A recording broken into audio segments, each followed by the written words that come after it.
할렐루야 할렐루야 할렐루야 할렐루야 할렐루야 할렐루야 할렐루야 할렐루야 죄짐 맡은 우리 구주 어찌 좋은 친구인지 걱정 근심 무거운 짐 우리 주께 맡기세 할렐루야 할렐루야 할렐루야 할렐루야 할렐루야 할렐루야 할렐루야 할렐루야.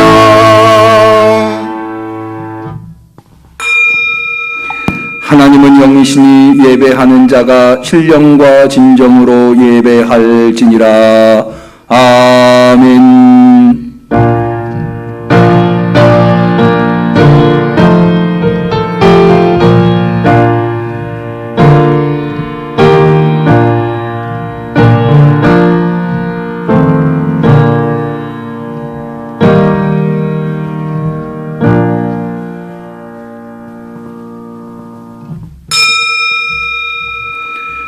여호와를 의뢰하는 자는 시온산이 요동치 아니하고 영원히 있음 같도다. 산들이 예루살렘을 두름과 같이 여호와께서 그 백성을 지금부터 영원까지 두르시리로다. 여호와여 선인에게와 마음이 정직한 자에게 선을 행하소서. 이스라엘에게는 평강이 있을지어다. 아멘. 항상 우리를 우뚝 선 산처럼 두르시며 그래서 그 두르심에 힘입어 오늘 이렇게 9월 첫째 주 성령 강림절 16번째 주일에 주 앞에 대면으로 비대면으로 간절한 심령과 감사함으로 예배 올려드리나이다. 우리의 예배를 받아 주옵소서. 하늘을 여시고 하늘의 놀라운 복들로 신비로운 복들로 강복하옵소서. 예수님의 이름으로 기도 올리옵나이다. 아멘.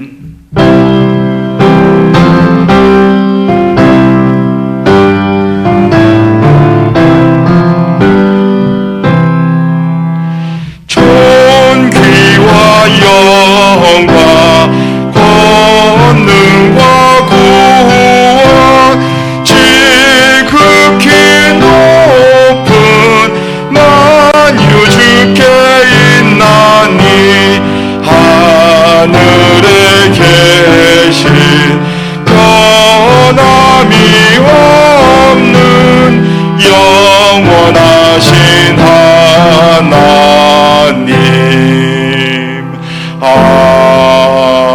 아멘.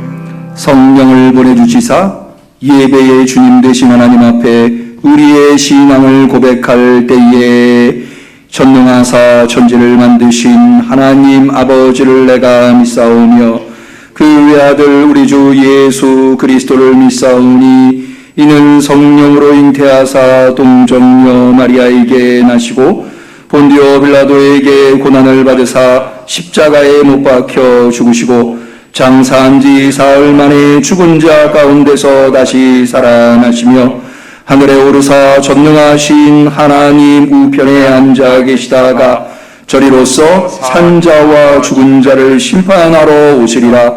성령을 믿사오며 거룩한 공예와 성도가 서로 통하는 것과 죄를 사하여 주시는 것과 몸이 다시 사는 것과 영원히 사는 것을 믿사옵나이다. 아멘.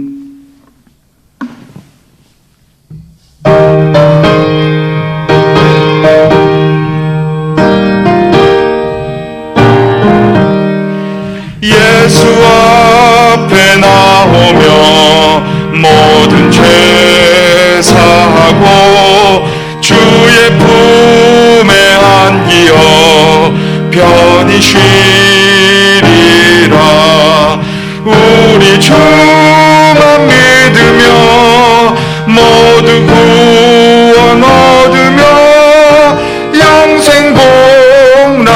면류관 확실히 받겠네. 예수 앞에 나와서 은총을 받으며 마음의 기쁨 넘치어 감사하리라. 우리 주만 믿으면 모두 구원 얻으며 영생 복락 면류관 확실히 받겠네. 예수 앞에 설 때에 흰 옷을 입으며 밝고 빛난 내 집에 길이 살리라. 우리 주만 믿으면 모두 구원 얻으며 영생 복락 면류관 확실히 받겠네.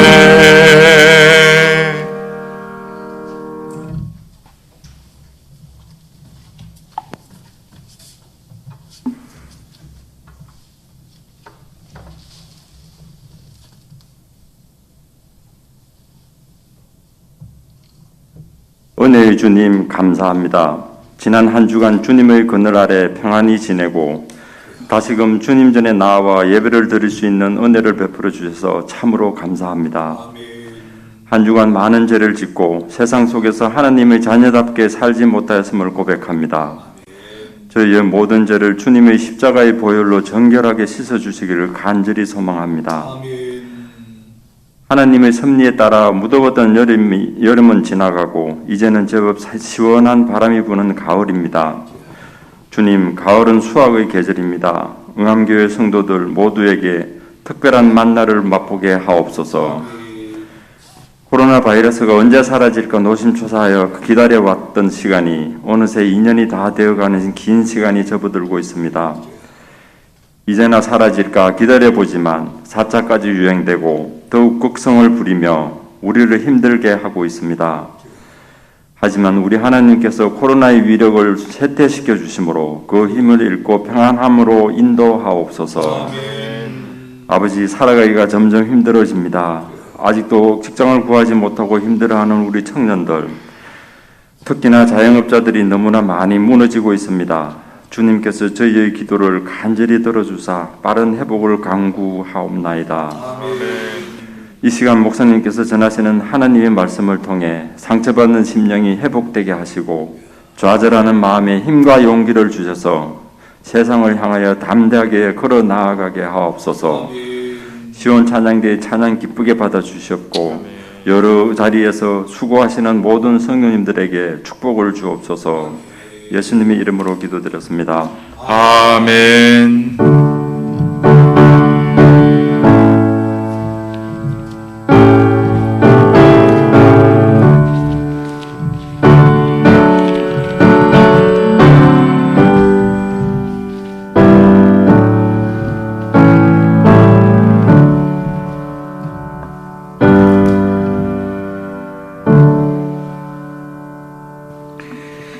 하나님께서 우리의 간절한 기도를 들어주시기를 축원합니다.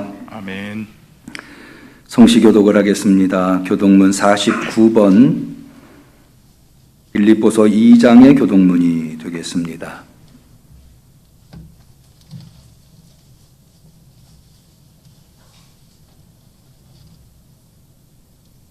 교독문 49번 빌립보서 2장. 너희 안에 이 마음을 품으라.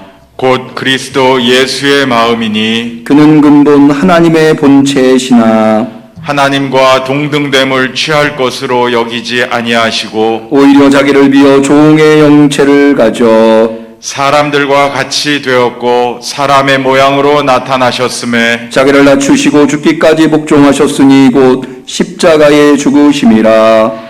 이러므로 하나님이 그를 지극히 높여 모든 이름 위에 뛰어난 이름을 주사 하늘에 있는 자들과 땅에 있는 자들과 땅 아래에 있는 자들로 모든 무릎을 예수의 이름에 꿇게 하시고 같이 하겠습니다. 모든 입으로 예수 그리스도를 주라 시인하여 하나님 아버지께 영광을 돌리게 하셨느니라. 아멘. 하나님의 말씀은 민수기 6장 22절에서 27절에 이르는 말씀이 되겠습니다.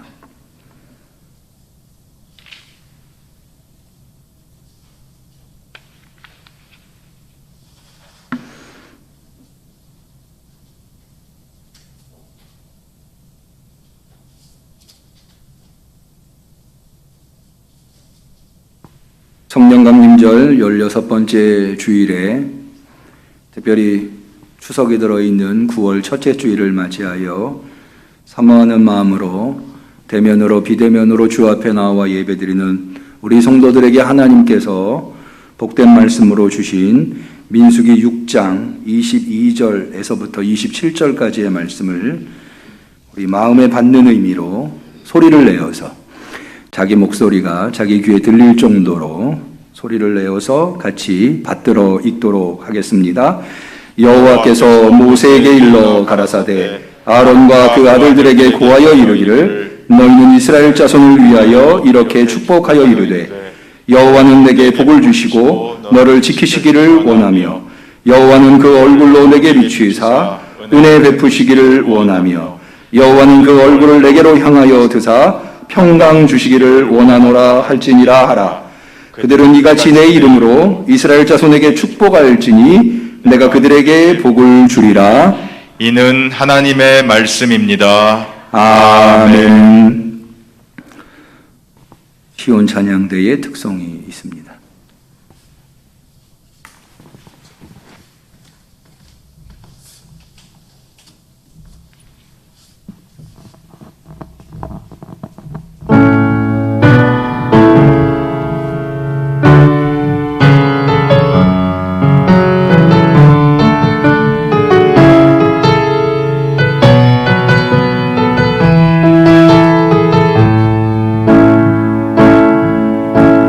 새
달이 시작되었습니다. 이 9월에 우리 성도들 모쪼록 하나님의 크신 은혜와 강복이 있기를 주님의 이름으로 간절히 축원합니다. 오늘은 축복 설교를 준비했습니다. 사실 이 축복 설교를 할 때 우리 한국 교회가 너무 기복적이다라고 하는 비판이 있는데 염두에 두지 않을 수가 없어요.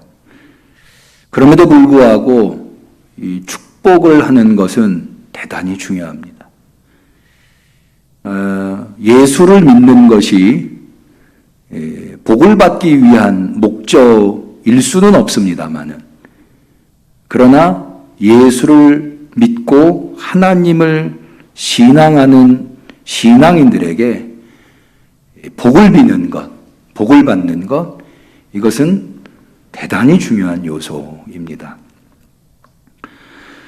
인간이 하나님을 찾는 신앙의 가장 기본에 깔려있는 기대가 있다고 한다면 그것은 복을 받기 위함이라 할 수 있습니다.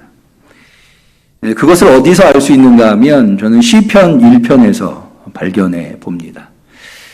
여러분, 성경 66권이 모두 하나님의 말씀으로 우리가 믿고 있는데, 사실 하나님의 말씀이라고 하는 것은 하나님께서 인간에게 주신 하나님의 말씀이지 않습니까?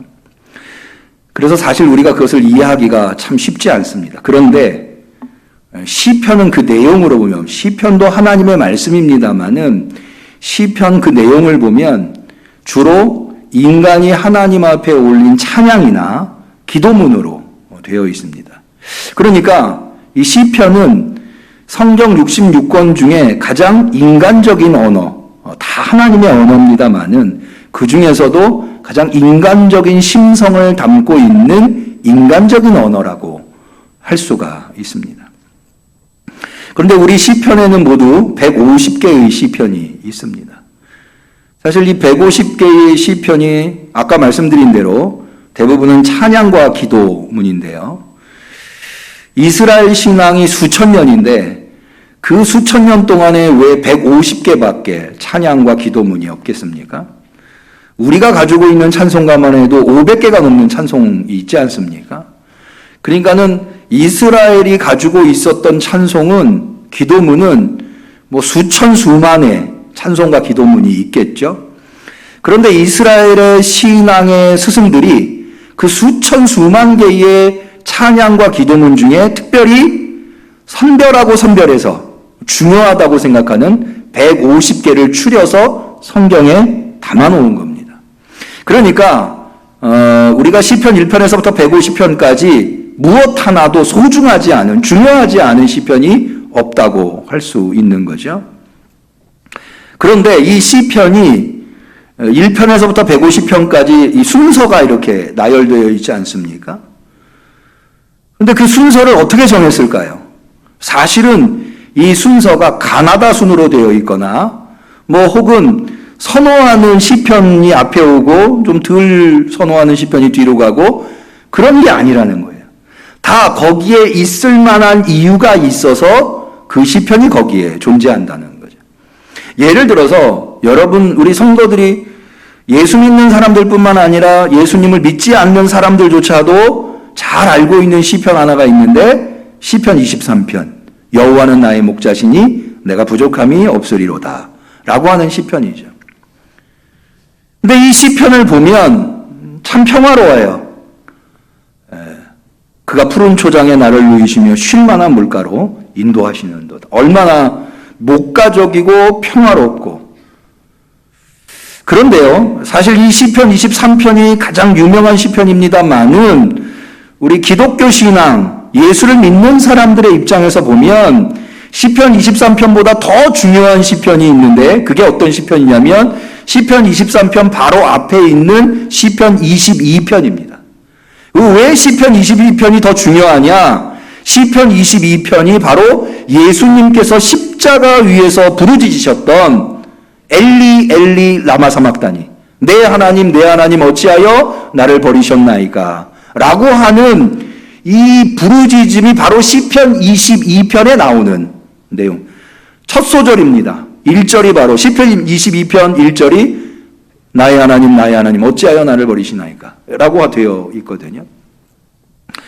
그러니까 이 시편 22편과 시편 23편을 연결지어서 생각을 해보면 사실 이 시편 23편이 고백하고 있는 여호와는 나의 목자시니 내가 부족함이 없으리로다 라고 하는 고백은 사실은 그렇게 평화로운 상황에 놓여있는 시인이 평화로운 노래로 읊조린 것이 아니라 치열한 삶의 현장, 어찌 보면은 죽을 고피를 넘긴 자가, 다시 말해서 시편 22편에 예수님께서 십자가에 운명하시고 오직 하나님께서 예수 그리스도를 그 사망에서 살리심으로 말미암아 경험할 수 있는 하나님의 은혜, 하나님의 돌보심, 하나님의 인도하심, 그것이 시편 23편에 잘 나와 있는데요. 시편 23편에 내가 사망의 음침한 골짜기로 다닐지라도 해를 두려워하지 않을 것은, 해를 당하지 않는 게 아니에요. 해를 당하는데 그것이 두려움이 안 된다는 거예요. 두려워하지 않을 것은 뭐예요? 주께서 나와 함께 하십니다. 또 시편 23편 마지막 부분에 가면은 원수의 목전에서 내게 상을 베푸시고 라고 하는 구절이 나오는데, 여러분 여기 상이라고 하는 것은 어워드, 상장, 상품 이게 아니고요. 밥상을 의미합니다. 그러니까는 한 밥상에 원수와 마주 앉아 식사하고 있는 상황. 밥이 넘어가겠습니까? 이런 상황인데 이 상을 베푸신 하나님께서 그 원수 앞에서 내 머리에 뭘 바르셔요? 기름을 바르셨다. 오늘날이나 고대나 이 잔치상의 귀빈이라고 할 때에 머리에 기름을 발라줬거든요. 그러니까는 원수 앞에 이 잔치상의 호스트 되시는 하나님이 나를 귀빈 대접해 주신 거죠. 그러니까 원수가 나를 어떻게 할 수 없는 거예요. 그 잔치상에 와 있는 한. 그러니까 이 삶의 치열한 현장, 매일매일이 죽을 고피를 넘겨야 하는 이 삶의 현장에서 하나님이 이 시인을 붙들어 주심으로 말미암아 여호와는 나의 목자시니 내가 부족함이 없으리로다 라고 고백을 하고 있다는 거죠. 그런 것을 생각해 보면, 다시 말해서 22편과 23편을 연결지어서 생각해 보면 시편 23편의 깊이를 더욱더 느낄 수 있게 되는 겁니다.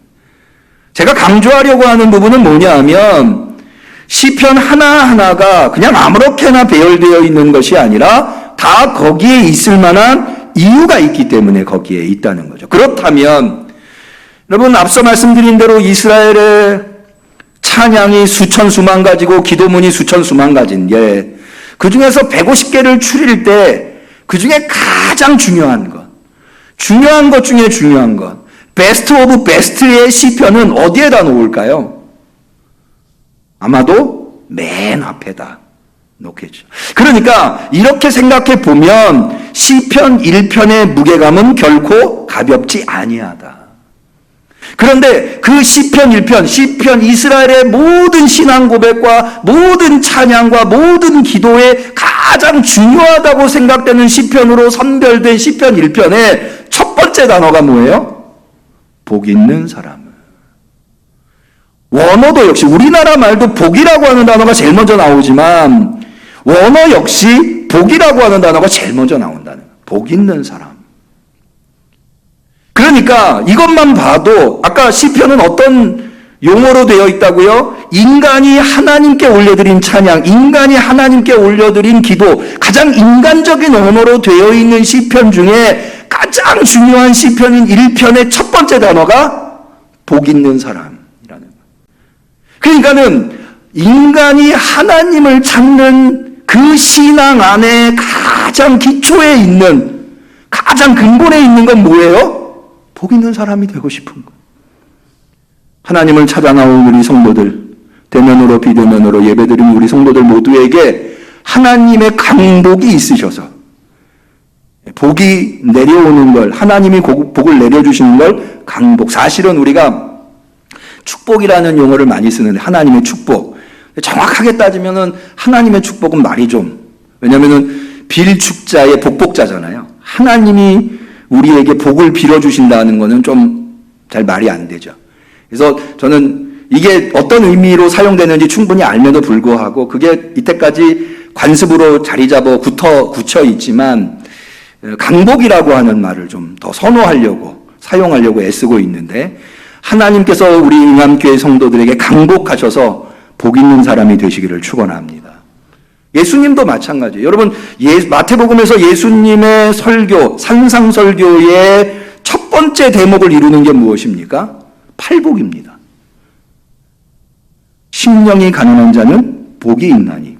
우리 성경에는 심령이 가난한 자라고 되어 있지만 원어 성경에는 복 있는 사람은 심령이 가난한 자다 이렇게 돼요.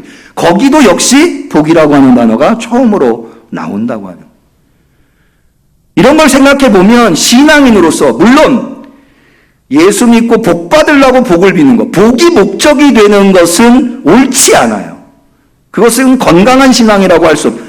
건전한 신앙이라고 할 수 없어요. 그러나 예수를 믿는 우리들이 하나님한테 복을 비는 것, 축복하는 것은 이거는 마땅히 우리에게 주어진 권리다라고 할 수가 있는 거죠.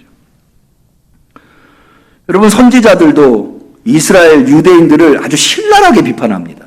그들의 범죄상, 그들의 지도자들이 얼마나 타락해 있는가, 또 신앙인이 얼마나 잘못된 예배를 드리고 있는가에 대해서 이사야로부터 말라기에 이르기까지 아주 신랄하게 비판을 하죠. 그런데요, 그렇게 아무리 비판을 하는 선지자들도 어느 대목에 가면 이스라엘 백성을 축복해줘요. 언제 축복해주느냐? 봤더니 이스라엘이 고난 속에 놓여 있을 때. 예를 들어서 이사야 같은 경우 이사야서도 제1 이사야, 제2 이사야, 제3 이사야로 나누는데 제1 이사야는 주로 하나님의 심판이 선포되어 있어요. 그런데 이사야서 40장으로 넘어오면 여기서부터 제2 이사야인데 이사야서 40장으로 넘어오면 갑자기 분위기가 바뀌어서 백성을 위로하라고 하나님이 이사야에게 명하십니다. 이사야서 40장 1절에 보면 너희 하나님이 가라사대 너희는 위로하라, 내 백성을 위로하라.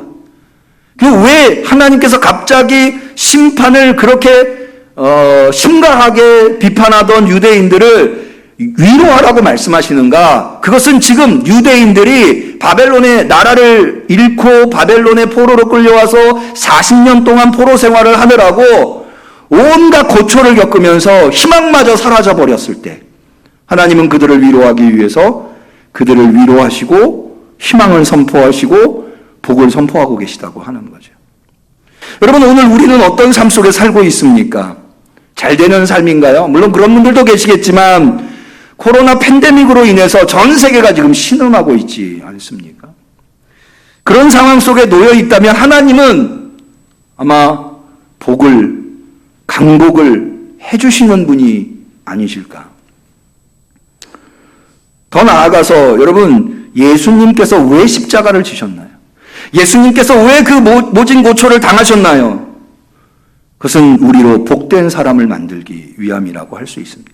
이사야서 53장 5절 예수님의 십자가에 대해서 예언하고 있는 말씀이죠. 이렇게 기록하고 있습니다. 그가 찔림은 우리의 허물을 인하며 그가 상함은 우리의 죄악을 인함이라. 그가 징계를 맞음으로 우리가 평화를 누리고 그가 채찍에 맞음으로 우리가 나음을 입었도다. 할렐루야. 예수님이 왜 찔렸어요? 우리의 허물을 덮어주시기 위해서. 예수님이 왜 상하셨어요? 우리의 죄를 용서해 주시려고. 예수님이 왜 징계를 받으셨어요? 우리에게 평화를 주시려고. 예수님이 왜 채찍에 맞으셨어요? 우리가 나음을 얻게 하시려고. 할렐루야. 그러니까 예수님께서 십자가의 그 모진 고통을 감당하신 이유는 바로 우리가 복된 존재로 살아가게 하시려고. 그래서 우리가 아까 찬송가 205장 예수 앞에 나오면 찬양했죠? 예수 앞에 나오면 모든 죄 사하고 주의 품에 안기어 편안히 쉬리라. 우리 주만 믿으면 모두 구원 얻으며 영생복락 면류관 확실히 받겠네. 할렐루야. 복을 주시기 위함이라는 거예요. 저는 우리 응암교회 성도들은 더욱더 복을 받아야 되는 성도라고 생각을 합니다. 왜 그런가 하면 우리는 새 성전을 하나님의 은혜로 건축했잖아요. 여러분, 이스라엘도 어려운 상황 속에서 성전을 건축한 적이 있어요. 이스라엘의 성전 건축은 모두 3번이 이루어지는데요. 한 번은 솔로몬 시대에, 그래서 솔로몬 성전이라고 하고, 두 번째는 바벨론 포로에서 돌아와서 성전을 건축한 수룹바벨 성전이라고 합니다. 세 번째는 예수님 시대에 헤롯이 백성들의 유대인들의 환심을 얻기 위해서 지은 성전, 헤롯 성전이라고 합니다. 그런데 가장 어려운 시기에 성전을 지었던 인물이 바로 수룹바벨. 왜냐하면 포로에서 돌아온 사람들이, 노예들이 돌아와서 지은 성전. 사실은 성전을 지을 상황이 아니었어요. 자기들 먹고 살기도 힘들었어요. 그런데 그런 상황 속에서 성전 건축을 한 거예요. 그래서 학개에 보면, 이 시대를 다룬 것이 학개스가랴인데, 학개 2장에 보면 하나님이 이런 말씀을 하세요. 너희는 오늘부터 이전을 추억하여 보라. 여기 이전이라고 하는 것은 성전을 추억하여 보라는 게 아니라 이전에, 예전에 어떠했는가, 성전을 짓기 전에 어떠했는가, 곡식종자가 오히려 창고에 있느냐, 포도나무, 무화과나무, 석류나무, 감람나무에 열매가 맺지 못하였느니라. 성전을 짓기 전에는 먹고 살기 힘들었다는 거예요. 열매가 없어서. 그런데 성전을 짓기 시작할 때부터 어떻게 되냐? 그러나 오늘부터는 내가 너희에게 복을 주리라. 할렐루야. 그 어려운 상황 속에서 성전을 지어야 되기 때문에 하나님께서는 그 성전을 지어야 할 성도들에게 복을, 이제까지는 힘들었지만 성전을 짓는 너희들에게 내가 복을 주리라. 이렇게 말씀하고 계시다는 거죠. 우리 응암교회가 그러지 않았습니까? 사실 우리 응암교회 성전 건축이 얼마나 힘들고 어려운 상황 속에서 이루어졌는지 우리가 잘 알잖아요. 게다가 우리는 성전을 건축을 잘 마무리하고 이제 이 성전을 온전한 성전이 되게 만들어야 할 사명이 있는, 죽어가는 주변에 있는 영혼들을 살려내서 그 영혼들로 이 성전을 채워야 할 뿐만 아니라 우리 응암교회가 이 지역에서 꼭 필요한 성전, 우리 응암교회 성도들이 자랑하는 성전일 뿐만 아니라 오히려 밖에서 이웃들이 우리 응암교회를 자랑할 수 있는 성전, 그런 성전으로 우리가 만들어야 되지 않겠습니까? 하나님께서 그런 은혜를 베풀어 주실 줄로 믿습니다. 그러니 우리가 복을 받아야 되겠죠.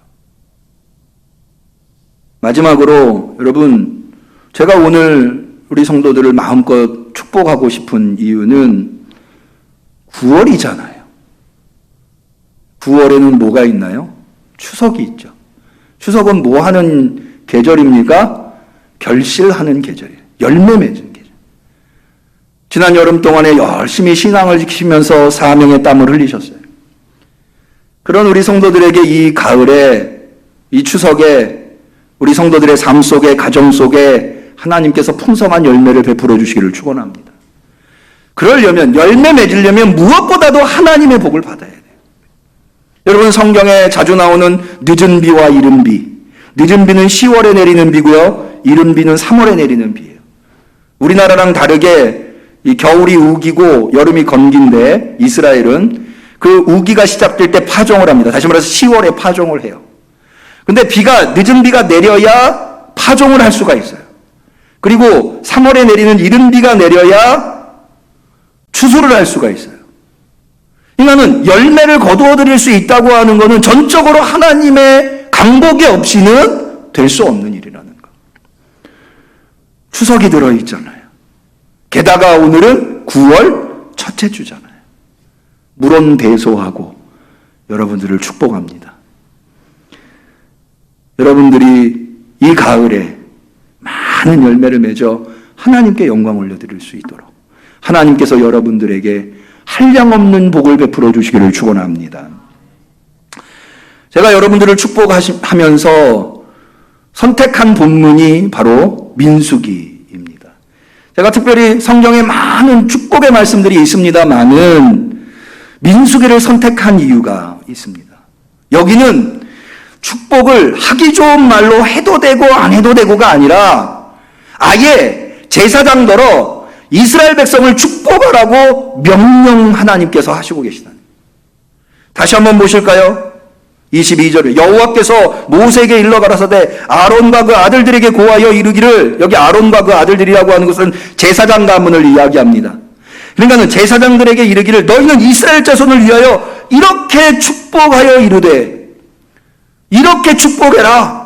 거기 세 가지 축복이 나옵니다. 첫 번째는 여호와는 내게 복을 주시고 너를 지키시기로, 두 번째 여호와는 그 얼굴로 내게 비추사 은혜 베푸시기를, 세 번째 여호와는 그 얼굴을 내게로 향하여 드사 평강 주시기를, 샬롬 주시기를. 여러분, 이스라엘에게 샬롬이라고 하는 개념은요, 물질의 축복도 샬롬이고요, 또 질병이 낫는 것도 샬롬이고요, 계획한 일들이 잘 되는 형통한 일도 샬롬이에요. 좌우지간에 인간이 살아가면서 이 땅에서 필요한 모든 복들을 한마디로 얘기해서 샬롬이라고 말합니다.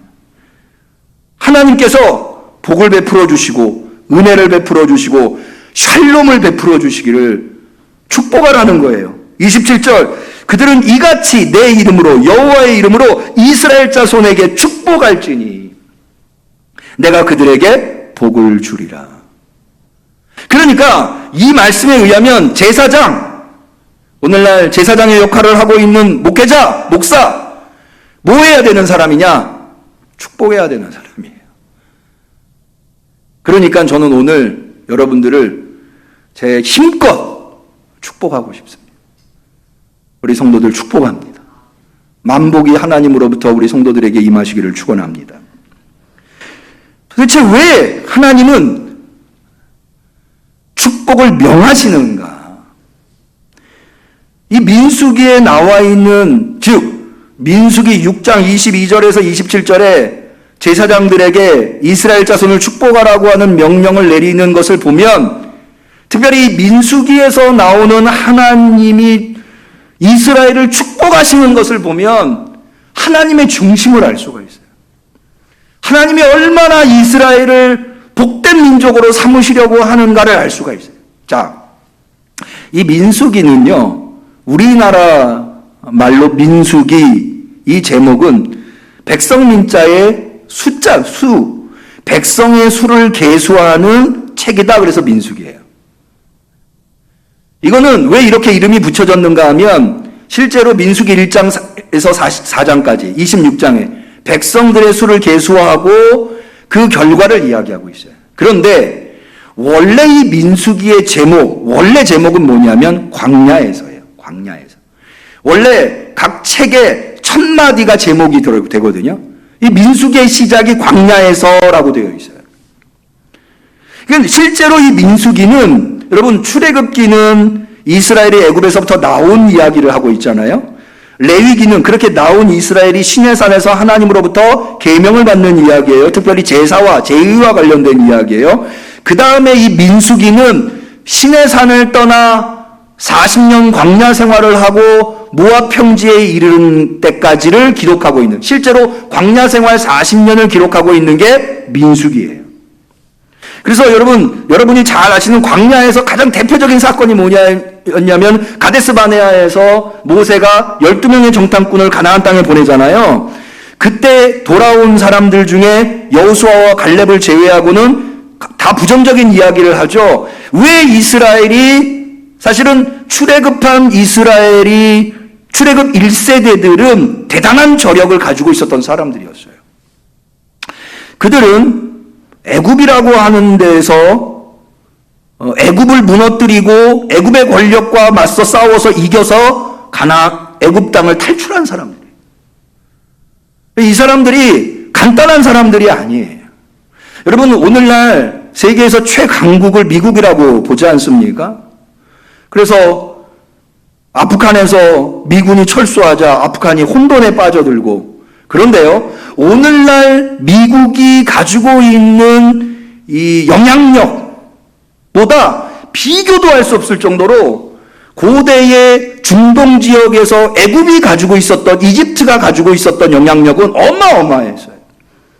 그래서 하나님께서 모세에게 나타나셔가지고 직접 너 바로에게 가라 라고 했을 때 모세가 뭐라고 하나님한테, 감히 하나님한테 뭐라고, 내가 누구간데, 하나님이 보내시더라도 바로라는 사람이 얼마나 대단한 사람인데 난 만날 수도 없을 거다.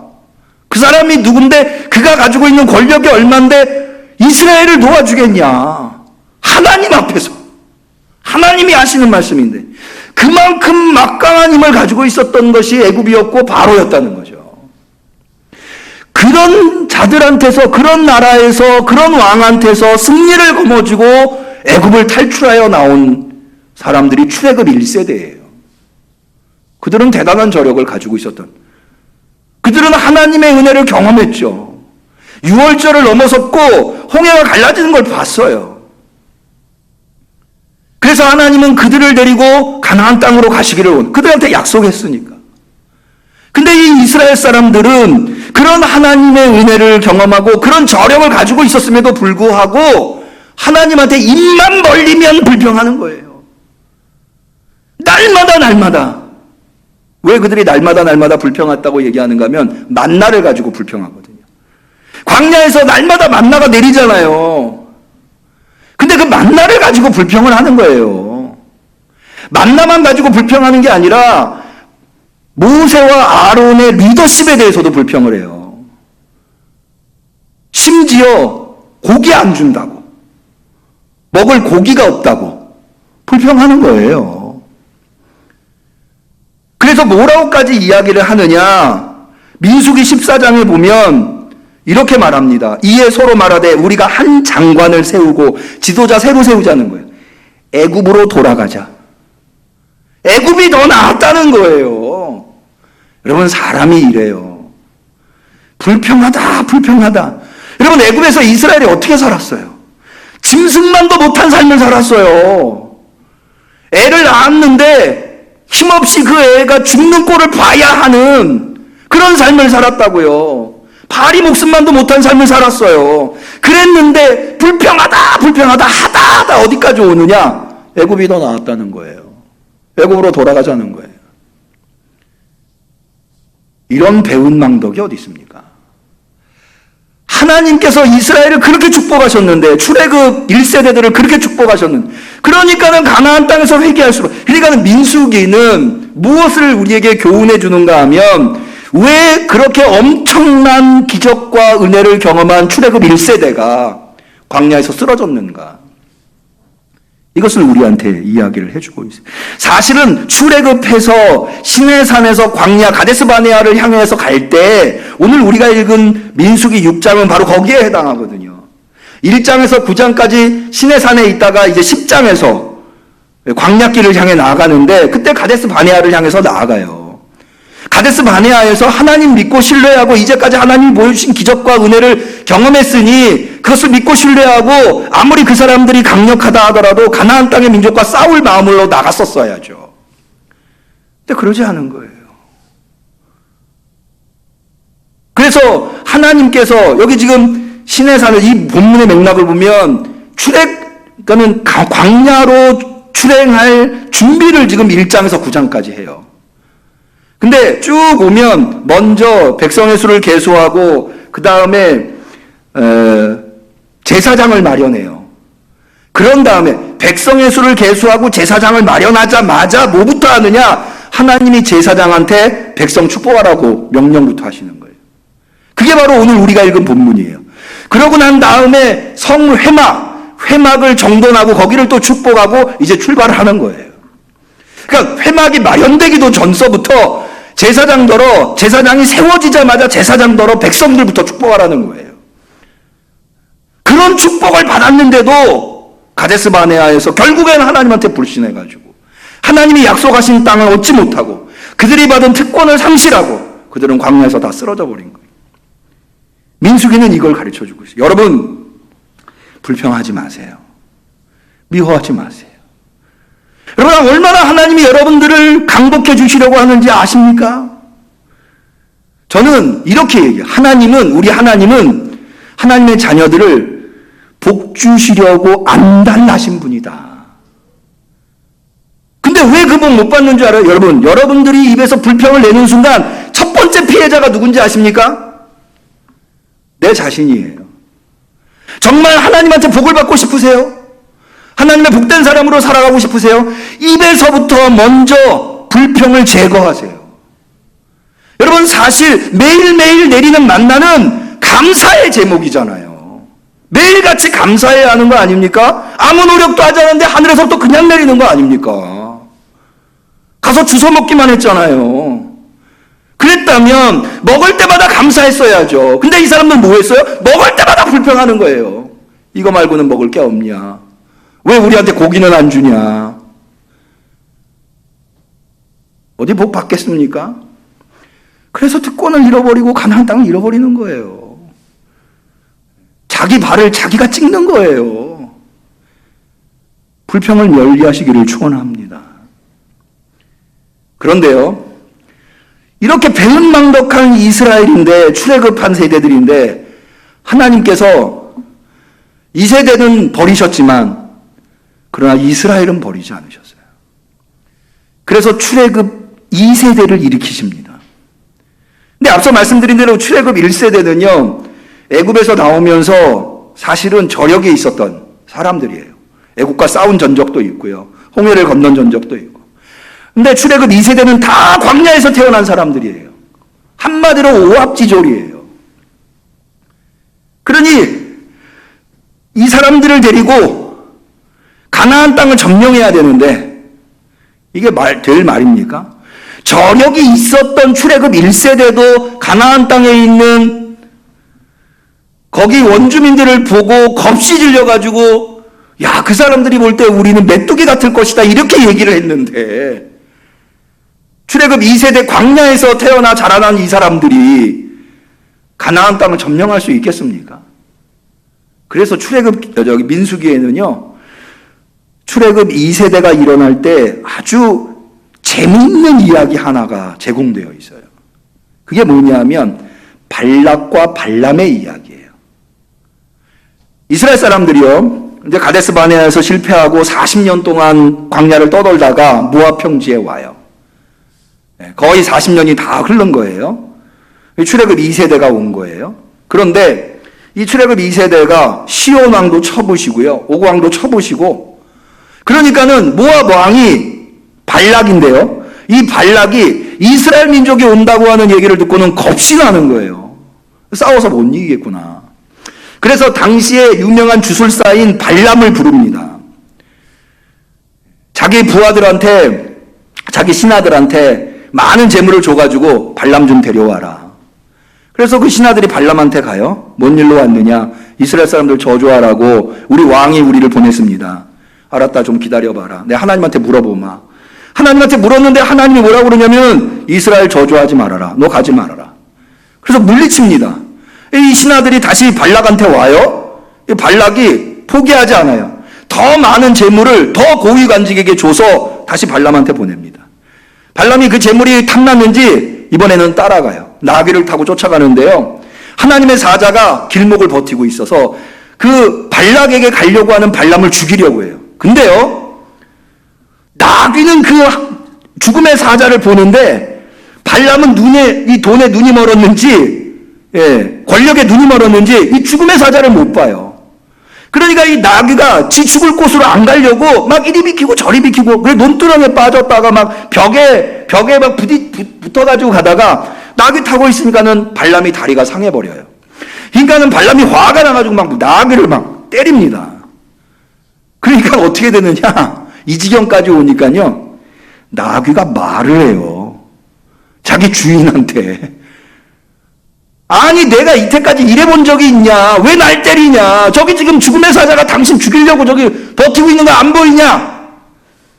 그제서야 발람이 눈이 열려가지고 그 죽음의 사자가 보이는 거예요. 여러분, 우리가 왜 하나님의 말씀에 순종해야 되는지 아십니까?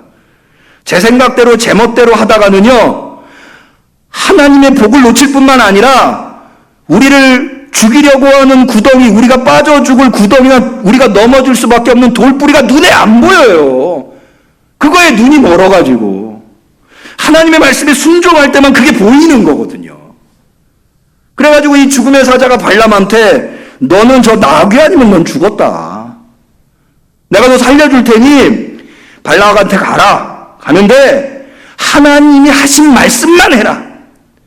그렇게 약조하고 발락한테 갑니다. 발람이 온다는 얘기를 듣고는 우리식으로 얘기하면 맨발로 뛰쳐나가서 발람을 맞이해요.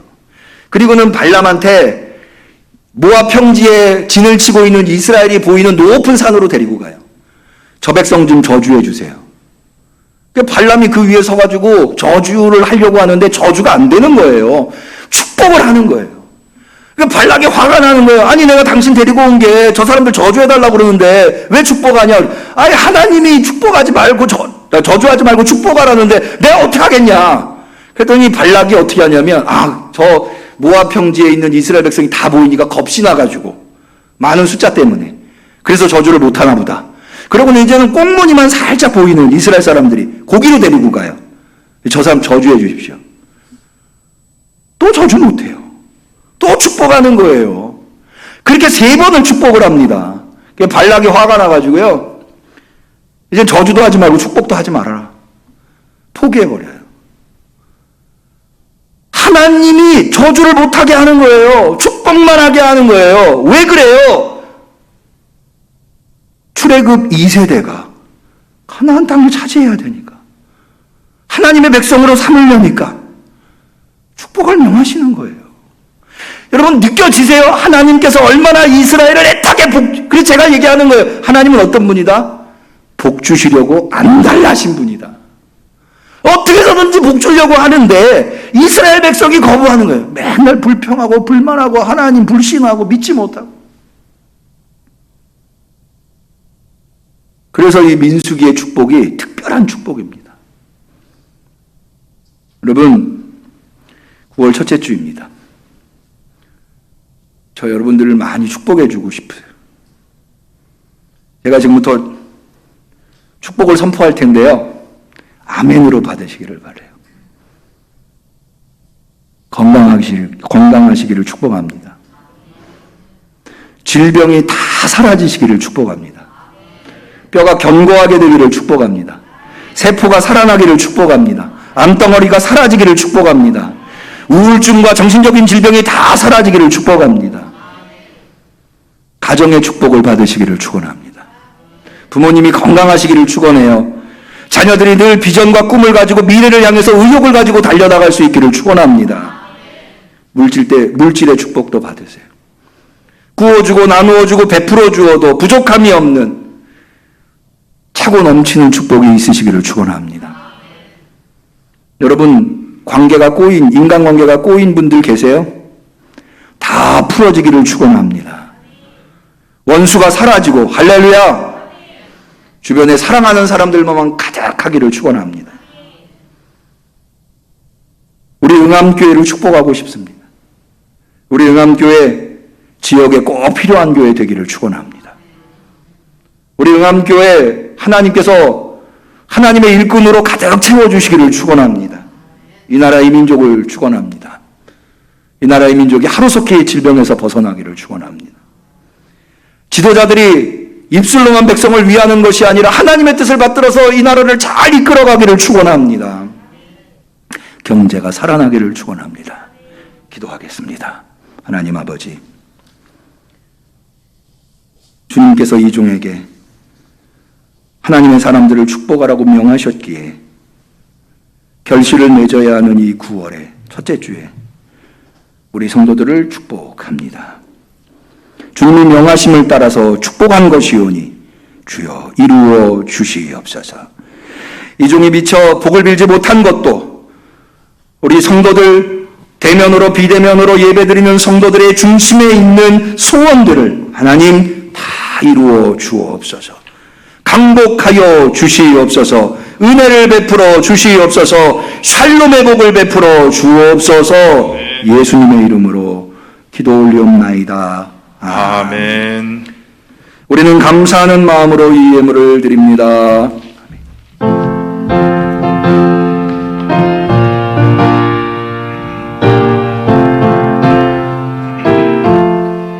날 대속하신 예수께 내 생명 모두 드리니 늘 진실하게 하소서. 내 구주 예수여 나 구주 위해 살리라. 내 기쁨 한량 없으리. 내 갈 길 인도하소서. 내 구주 예수여. 아멘.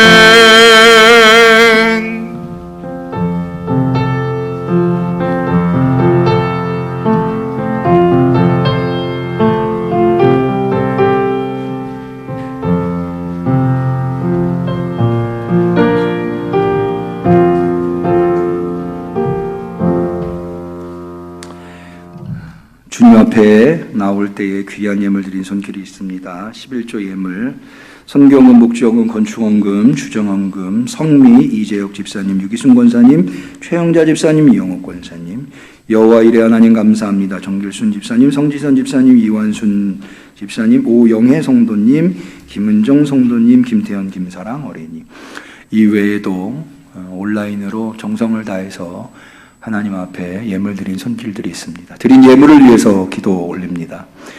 놀라운 은혜로 우리가 하나님 앞에 감히 복을 빌 수 없는 삶을 살았음에도 불구하고 주님께서 신실하셔서 은혜로우시고 자비로우시고 거룩하시고 위대하셔서 오늘도 변함없이 우리를 품어주시고 우리에게 강복하여 주신 것 감사하고 놀라와 오늘도 진심 어린 감사로 주 앞에 나와 예배드리되 정성껏 준비한 예물을 주께 올려드리나이다.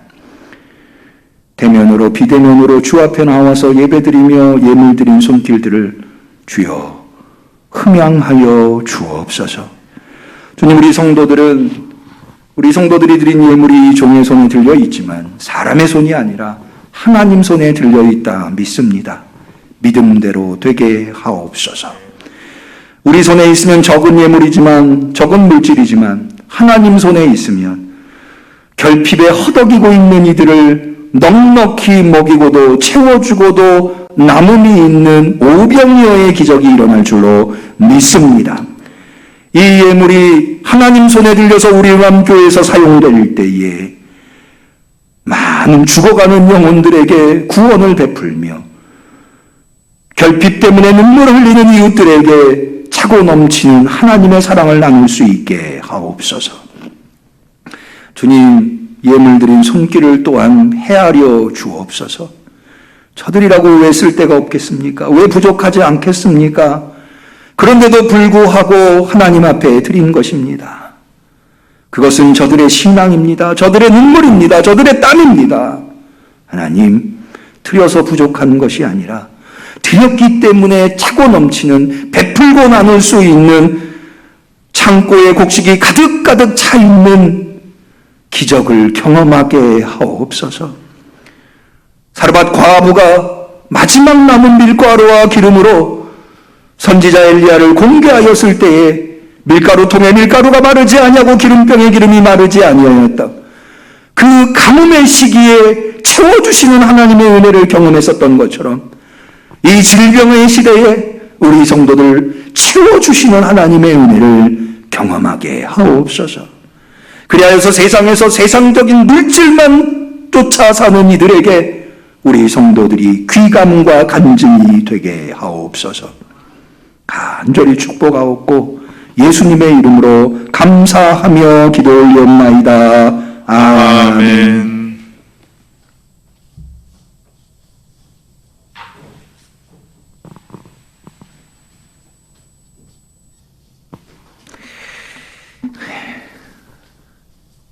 교회 소식을 말씀드리겠습니다. 교회 소식은 대면 예배에 들어오실 때 받으신 순서지에 수록되어 있고요. 원래는 오늘부터 정식 주보를 좀 발행하려고 했으나 미스가 생겨서 다음 주부터는 꼭 제대로 된 주보를 발행하도록 하겠습니다. 비대면으로 예배드리시는 성도님들은 예배 전에 보내드린 순서지를 참고해 주시면 되겠습니다. 엊그저께 정부에서 다시 코로나 예방 4단계를 수도권은 한 달 더, 그래서 10월 3일까지인가요? 한 달 더 연장해서 발표를 했습니다. 그래서 종교시설, 교회는 이전에 우리가 지켜온 방역 단계와 달라진 것이 없습니다. 99명 안에서 10%까지 대면 예배가 가능하고 또 비대면 예배로도 예배가 진행이 됩니다. 주중 예배는 우리가 새벽 5시 반, 수요 예배 7시 반, 2층 소예배실에서 진행이 되고 있습니다. 이것 역시 비대면 유튜브 예배로 진행을 하고 대면과 비대면으로 진행하고 있는데 새벽에 이런저런 사정이 있으셔서 대면 예배에 참여하기 어렵거나 혹은 그 시간에 깨어서 비대면 예배, 유튜브 예배에 참여하기 어려우신 분은 예배가 마치고 나면 그 실시간 예배가 다 유튜브에 남아 있습니다. 그래서 찾으셔서 나중에라도 예배에 참여하시면 또 혹은 우리 교회를 알고 싶어 하시는 분들한테 소개해 드리면 전도의 기회도 될 줄로 압니다. 그렇게 많이 참여하시고 활용해 주시면 감사하겠습니다. 연합구역 예배는 금요일 날 10시 반에 있는데요. 연합구역 예배의 특수성으로 이거는 대면 예배만 진행하도록 하겠습니다. 우리가 모임이 원활하지 않기 때문에 우리 성도들 중에 주님 앞에 예배 기도드리고 싶으신 분들은 우리 2층의 소예배실은 항상 열려 있습니다. 언제든지 오셔서 기도하시고 자유롭게 기도하시고 돌아가시면 되겠습니다. 우리 서로를 축복하는 축복의 노래를 하겠습니다. 비대면 예배에 곁에 계신 분들을 축복하며 대면 예배에 오신 곁에 계신 성도들을 축복하는 축복의 노래를 합니다. 사랑하는 자여, 사랑하는 자여, 너의 영혼이 잘됨같이 언제나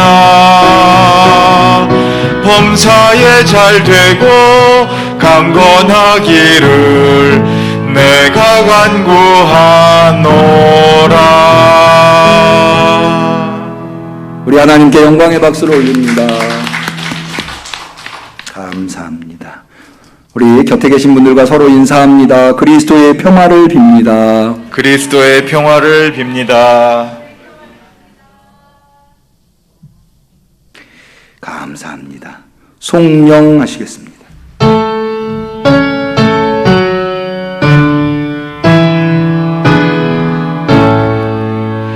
성부 성자 성령께 찬송과 영광 돌려보내세. 대초로 지금까지 또 영원 무궁토록 성삼위께 영광 영광 아멘. 이제는 우리를 복되게 만들어 주시려고 십자가에 달리신 예수 그리스도의 은혜와 항상 우리에게 강복하여 주시려고 늘 힘쓰시고 애쓰신 하나님 아버지의 사랑과 부족하지만 감히 하나님 앞에 나아갈 수 없는 존재지만 그러나 하나님이 맡겨주신 사명이 있기에 믿음을 지켜야 되겠기에 오늘도 능력 많으신 하나님 앞에 복을 빌며 하나님의 은혜를 구할 수 있도록 우리에게 힘과 용기를 주시는 성령님의 교통하심 충만하심 역사하심이 하나님께 복받아 세상에서 승리하고 광야에서 믿음을 지켜내는 성도들로 모범된 성도들로 살아가기로 결단하는 우리 성도들 머리 위에 우리 응암교회 위에 지금부터 영원까지 함께 하시기를 간절히 축원하옵나이다. 아멘.